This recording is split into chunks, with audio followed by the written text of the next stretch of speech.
প্রিয় দর্শক, আপনারা যে যেখানে আছেন সবাইকে প্রীতি ও শুভেচ্ছা জানিয়ে শুরু করছি রতন তালুকদার লাইভ। আজকের লাইভে সবচেয়ে গুরুত্বপূর্ণ ইস্যু, আমাদের ডক্টর ইউনূস সরকার জাতির উদ্দেশ্যে ভাষণ দিয়েছেন। জাতির উদ্দেশ্যে ভাষণে তিনি একেবারে গুণগান গেতে গেতে একেবারে শেষ পর্যায়ে এসে তিনি কি বললেন? এপ্রিলের প্রথম সপ্তাহ অথবা দ্বিতীয় সপ্তাহে নির্বাচন। খুব ভালো কথা, আমরা তো নির্বাচনের জন্য মুখিয়ে আছি, রাজনৈতিক দলগুলিও নির্বাচনের জন্য মুখিয়ে আছে। দেশের জনগণ অনেক বছর ধরে কোনো উৎসব মুখর নির্বাচন দেখছে না। আজকে যা 40 বছর, সেও জীবনে কোনোদিন ভোট দিতে পারেনি। এই সার্কামটেন্সে, এই পরিস্থিতিতে আমাদের পুরা জনগণের একটা বলার অপেক্ষা রাখে না, সকলেই নির্বাচনের জন্য মুখিয়ে আছে। প্রিয় দর্শক, দুঃখজনক হলেও সত্য, ডক্টর ইউনূস তিনি নির্বাচনের কথা একেবারে লাস্টে বললেন, কিন্তু এর আগে তিনি যে সমস্ত কথাবার্তা বলছেন, সেই উন্নয়ন, সেই স্থিতিশীলতা, সেই এগুলি কিছু শুনে আপনার দেশের দৃশ্যপট দেখে মনে হয়, দেশের সমস্যা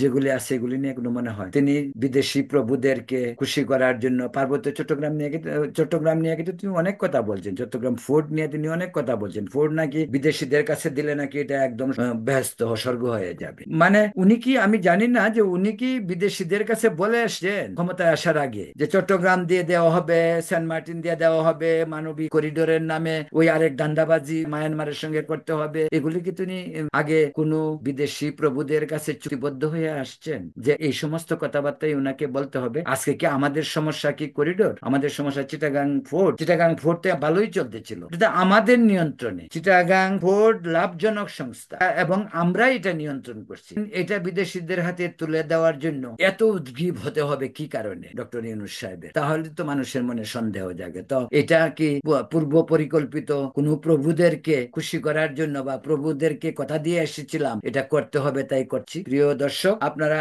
জানেন শেখ হাসিনার উন্নয়নের কথা বলবেন না, উনি বলার দরকারও নেই। উনি এখানে আসছেন প্রতিশোধ নিতে। সেটাই রাজনীতিতে প্রতিশোধ কাম্য নয়, প্রতিশোধ গণতন্ত্রের জন্য কখনোই সুখকর নয়। ধরা যাক আগামী গভর্নমেন্ট বিএনপির হবে, তো বিএনপি আগামী গভর্নমেন্ট হলে আওয়ামী লীগের প্রতি যদি তার প্রতিশোধমূলক কাজগুলি করতে থাকে, তাহলে বিএনপি দেশ জাতির জন্য কি করবে? সবসময় আমাদের দেশে প্রচলিত ভাবে একটি বিষয় সবসময় দেখা গেছে, পূর্ববর্তী সরকার যা করেছে সমালোচনা করেন, কিন্তু আপনি আর চেয়ে ভালো করেন। শেখ হাসিনা খারাপ ছিল, কিন্তু আজকে 10 মাস ইউনূস সরকার তারও ভালো করার কথা ছিল। কোথায় ভালো? দেশে মবক্রেসি, মব জাস্টিস, দেশে গুম, ডাকাতি, আওয়ামী ফেসিস্ট বলে গণপিটা, এইগুলিকে দেশের মানুষের, যে আওয়ামী লীগ করে সে কি সবাই খারাপ? আওয়ামী লীগের যারা খারাপ আপনি ধরেন না কেন? আপনি ধরেন, বিচার করেন, আপনি ওদেরকে ধরতে পারলেন না কেন? এই আওয়ামী লীগের মন্ত্রীগুলো কিভাবে চলে গেল, একা ওয়াকাদেররা কিভাবে দেশের বাইরে চলে গেল, আপনারা জানেন না কেন? ও, আপনারা ক্ষমতা আর মুহ ছিলেন তখন, যে আগে চেয়ারটাতে বসে পেরি, নরম তুলতুলে চেয়ারটাতে বসে পরে দেখবো। তবে একটি কথা বলি, ডক্টর ইউনূসের ক্ষমতার লোভ এটা আজকে নতুন কোনো ইস্যু না। উনি জানে কিভাবে কোথায় যেতে হবে।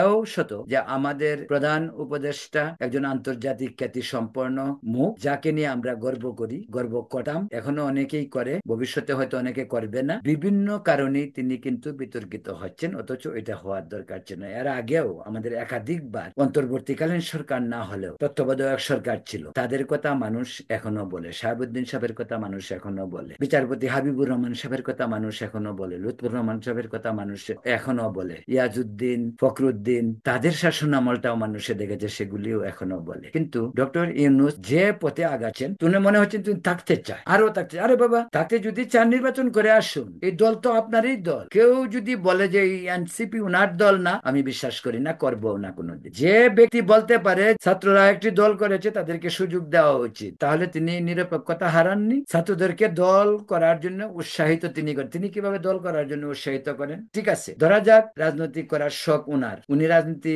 111-এও করেছিলেন, জনগণ সাপোর্ট করেননি, তিনি জরিপও করেছিলেন, সুযোগ পাননি, পরে বাধ্য হয়ে যেখান থেকে এসেছিলেন সেখানেই চলে গেছে। মঈনুদ্দিনরা ওনাকে উপদেষ্টা করতে চেয়েছিল, 3 মাসের উপদেষ্টা তিনি হতে চাননি। তখন যদি ওনাকে 3 বছর বা 5 বছর বলা হয়তো, তিনি ঠিকই হইতেন। তো এই হলো ডক্টর ইউনূস। তিনি ক্ষমতায় গেলে এই ক্ষমতাকে তিনি আর ছাড়তে চান না। তার প্রমাণ আমরা বিভিন্ন ভাবে পাচ্ছি। আন্তর্জাতিক ইস্যুতে দেখুন, আমাদের সঙ্গে পাকিস্তানের সম্পর্ক খুবই ভালো হয়েছে, চায়নার সঙ্গে ভালো হয়েছে, ভালো কথা। আমাদের সাথে সকলের সম্পর্ক থাকবে। যে দেশটির সঙ্গে আমাদের প্রায় 4500 কিলোমিটার সীমান্ত, সেই দেশের সঙ্গে আমাদের সম্পর্ক একেবারে তলানিতে, এবং সেটা ডক্টর ইউনূসের বাংলাদেশের মাটি পা দেওয়ার আগে প্যারিসে বসেই, প্লেনে উঠার মাত্র 15 মিনিট আগে তিনি সেখানেই বলছেন 7 সিস্টার। আরে বাবা, ওদেরকে 7 সিস্টার নিয়ে আমার খোঁচানোর দরকারটা কি? আমি কি তাদের সঙ্গে যুদ্ধ করে পারবো? আমি কি পারবো তাদেরকে যুদ্ধ করে পরাজিত করতে? তো এই যে ইস্যু ডক্টর ইউনূস স্যার, সেই ইস্যুর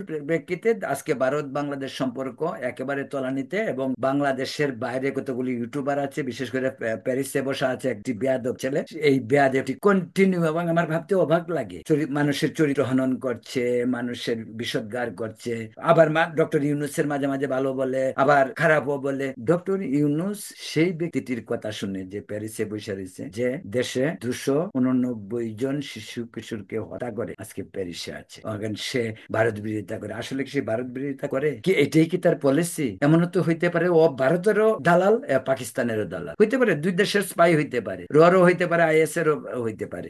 ওকে নিয়ে তো আমি পরবর্তী একটা ভিডিও করবো, তো আর এই প্রসঙ্গ না। প্রিয় দর্শক, যেটা বলছি যে ডক্টর ইউনূসকে পরিষ্কার বলতে হবে নির্বাচনটি এপ্রিলের কত তারিখে হবে, আর সম্ভব হলে এই নির্বাচনটি তিনি যদি জানুয়ারিতে এগিয়ে আনতে পারেন তাহলে আরো বেটার হয়, কারণ এপ্রিলের চেয়ে জানুয়ারি ফেব্রুয়ারির আবহাওয়া ভালো থাকে। আর আমাদের দেশে সবসময় নির্বাচন নভেম্বর থেকে ফেব্রুয়ারির ভিতরেই হয়েছে, তাই ফেব্রুয়ারির ভিতরে হওয়া উচিত। আর এটা যদি চালাকি হয়, আমি একটি কথা আপনাদেরকে বলি, শেখ হাসিনার দিনের ভোট রাত 154 জনের বিনা প্রতিদ্বন্দ্বিতায় পাস, আমি দামি, এই 3 নির্বাচনের প্রক্রিয়ায় যদি এনসিপি এবং ডক্টর ইউনূস কোন নির্বাচন করতে যায়, আমি নিশ্চিত বলতে পারি এই দেশে গৃহযুদ্ধ হবে। নিশ্চিত গৃহযুদ্ধ থেকে আপনি রেহাই পাবেন না। এজন্যই আপনারা লক্ষ্য করবেন, উনি লন্ডন যাচ্ছেন বোধহয় 9 তারিখে, সেখানে তিনি তারেক রহমানের সঙ্গে দেখা করতে পারেন বলে যে গুঞ্জন, যে আলোচনা, কিন্তু সোশ্যাল মিডিয়া এবং বাংলাদেশের টেলিভিশন, ভারতীয় টিভি, এগুলিতে বলা হয়েছে। তো হতেও পারে, কারণ উনি জানে কাকে কিভাবে কাবু করতে হবে। উনি হয়তো এমন হইতে পারে তারেক রহমানের কাছে গিয়ে বলতে পারে যে ঠিক আছে ভাই,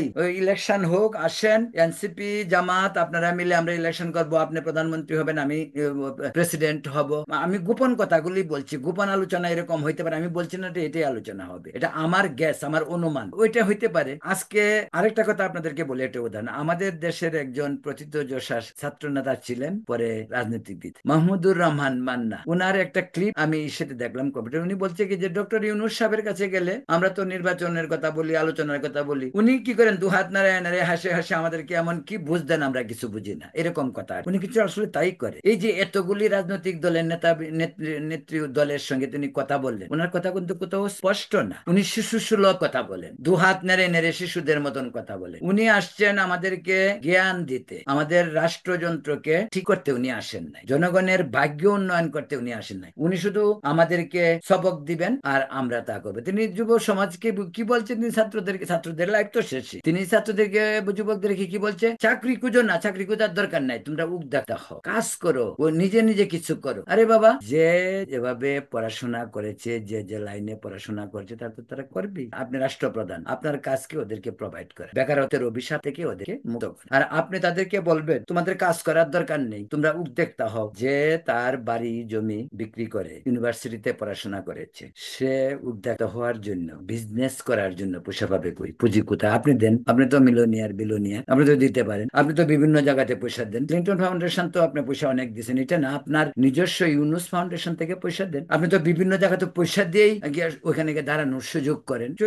এটা ওপেন সিক্রেট, সকলেই জানে। যে কোনো আন্তর্জাতিক সংস্থা আপনি কি করেন, আপনি পয়সা দেন, পরে আপনাকে তারা ইনভাইট করে, পরে আপনি ওখানে যান, আপনি ওখানে গিয়ে বক্তৃতা দেন। ওইটাই হচ্ছে, বিভিন্ন জন তাই বলে। আমি 40 বছরের উপরে আমেরিকা, আপনিও 50 বছরের উপরে দেশে বিদেশে ঘুরেছেন, আপনি কদিন দেশে ছিলেন? দেশের মানুষের মমত্ববোধ, দেশের মানুষের চাহিদা, দেশের মানুষ কি চায়, দেশের মানুষের জীবন আপনি কতটুকু অবগত? এখন আপনি ক্ষমতা নিচ্ছেন, আপনি একটা ইন্টারভিউতে বলছেন যে মানুষ চায় আপনি দীর্ঘদিন ক্ষমতায় থাক, আপনি যতটুকু বলেন তার চেয়ে বেশি বলে আপনার পরিষদ দল। এর আগে রমজানের রোজা আপনি গেছেন নামাজ পড়তে, ওখানে নাকি লোকজন আপনাকে বলছে যে আপনার 5 বছর থাকতে হবে, স্যার আপনি যাবেন না, এই সমস্ত কাহিনী। তাহলে আমি জানি না কালকে আমাকে শুনতে হবে কিনা, এবার ঈদুল আজহার যে মাঠে গেছেন সেখানে জনগণ কিনা আপনাকে বলে যে স্যার আপনি যাবেন না, আপনি 10 বছর থাকেন। আপনি তো পদত্যাগ করারও হুমকি দিয়েছেন। এটা হুমকি বলবো, এই হুমকিটা যদিও নাটক, কারণ আপনি খুব ভালো করে জানেন কোথায় আঘাত করলে সেটা ওয়ার্ক করবে, আপনি কিভাবে সিম্পেথি নেওয়া যায় সেটা আপনি খুব ভালো বুঝেন। আপনি যদি বিদেশে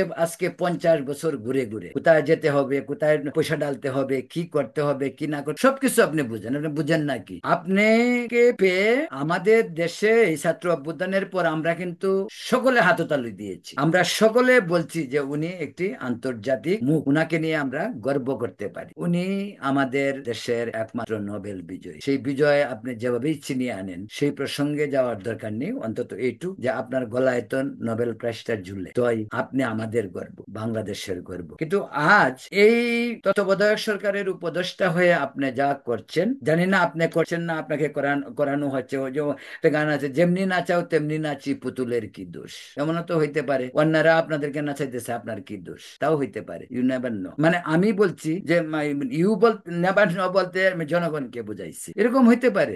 আপনি হয়তো অনেক খবর রাখেন না। এই শেখ হাসিনার সিন্ডিকেট ছিল, আপনারও সিন্ডিকেট আছে, ওরা আপনাকে অনেক কিছু জানতে দেয় না। আপনার এক প্রেস সচিব আছে, ও আপনার চেয়ে বেশি কথা বলে। আমার তো মনে হয় না ও যা বলে সব আপনার সঙ্গে কথা হয়। আমি নিশ্চিত ও কথা সব কথা হয় না। আমিও সাংবাদিকতা করি 30 বছর। তো প্রিয় দর্শক, কথা বলছিলাম ডক্টর ইউনূসের আজকের জাতির উদ্দেশ্যে ভাষণের ব্যাপারে। দুঃখজনক হলেও সত্য, পুরা ভাষণের লাস্ট 1 মিনিট তিনি নির্বাচনের ডেট নিয়ে কথা বললেন। ডেট মানে কি, নির্বাচনটা এপ্রিলের প্রথম সপ্তাহে বা পরে কাছাকাছি হবে, কিন্তু ডেট দেয়নি। আমি আশা করব উনি নির্বাচনের ডেট দিবেন, নির্বাচন কমিশনকে সচল করবেন এবং আমরা একটি নির্বাচনের দিকে এগিয়ে যাব। কোনো ধরনের হাঙ্কি মাঙ্কি ধান্দাবাজি এবার নির্বাচনে হবে না। আমি আগেই বলছি, এবার যদি কোনো ধরনের হাঙ্কি মাঙ্কি ধান্দাবাজি করা হয়, শেখ হাসিনার পরিণতির চেয়েও আরো ভয়াবহ পরিণতি আমাদের দেশে হইতে পারে। দেশ গৃহযুদ্ধের দিকে চলে যেতে পারে। তাই ডক্টর ইউনূস, আপনি আমাদের বিশ্বমুখ, আপনি সম্মানিত ব্যক্তি, নিজের মান সম্মান ইজ্জত নিয়ে আপনি যেখান থেকে এসেছিলেন সেখানে যাওয়ার চেষ্টা করুন। একটি নির্বাচিত সরকারের কাছে ক্ষমতা হস্তান্তর করে আপনি ইতিহাস গড়ুন। দর্শক, আজ এ পর্যন্তই। আপনারা ভালো থাকুন, সুস্থ থাকুন।